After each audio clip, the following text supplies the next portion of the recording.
এই মুহূর্তে অগ্নিকাণ্ডের ঘটনার দিকে নজর রাখছি। বারাসাতে পরপর দোকানে আগুন। বারাসাতের হরিতলায় 4টি দোকানে আগুন। স্টেশনের কাছেই রেল গেটের পাশে আগুন লেগেছে।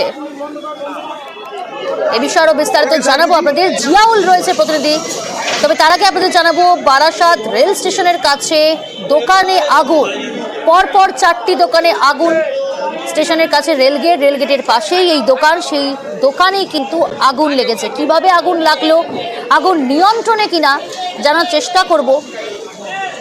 জিয়াউল রয়েছে প্রতিনিধি। জিয়াউল, আগুন কি নিয়ন্ত্রণে এসেছে? কিভাবে আগুন লাগলো, প্রাথমিকভাবে কি জানা যাচ্ছে এখনো পর্যন্ত, কি পরিস্থিতি?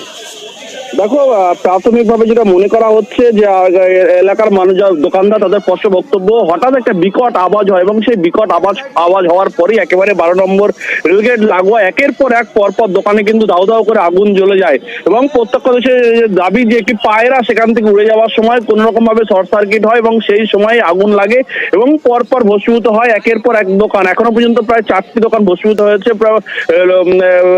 সবগুলোই কিন্তু কাপড়ের দোকান, এমনটাও কিন্তু মনে করা হচ্ছে।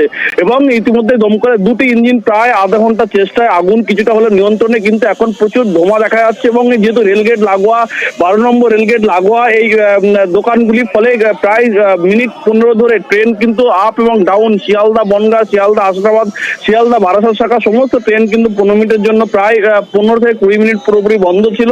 ফলে এই মুহূর্তে রেল পরিষেবা স্বাভাবিক হলেও এখনো পর্যন্ত আগুন পুরোপুরি নিয়ন্ত্রণে আসেন। তখন প্রচুর ধোঁয়া লক্ষ্য করা গেছে এবং পরপর যেহেতু একের পর এক দোকান রয়েছে, দোকান এই আগুন পরপর দোকানে না ছড়িয়ে পড়ে তার জন্য দমকলের আধিকারিকরা চেষ্টা করছেন আগুন নেভানোর। ইতিমধ্যেই যে 4টি দোকানে আগুন লেগেছিল কিছুটা হলে নিয়ন্ত্রণে, কিন্তু প্রচুর ধোঁয়া রয়েছে এবং ক্ষয়ক্ষতির পরিমাণ এখনো স্পষ্ট নয়। তার কারণ পরপর দোকানে প্রচুর পরিমাণে কিন্তু কাপড় মজুদ ছিল এবং সেই কাপড়ের দোকানেই কিন্তু আগুন লেগেছে। ইতিমধ্যে কিছুটা হলেও আগুন নিয়ন্ত্রণে, কিন্তু এই শর্ট সার্কিট না এই পায়রার জন্যই আগুন এখনো পর্যন্ত সেটা স্পষ্ট নয়। কিন্তু প্রত্যক্ষদর্শীর দাবি যে একটা বিকট আওয়াজ এবং তারপর থেকে পরপর দোকানে আগুন।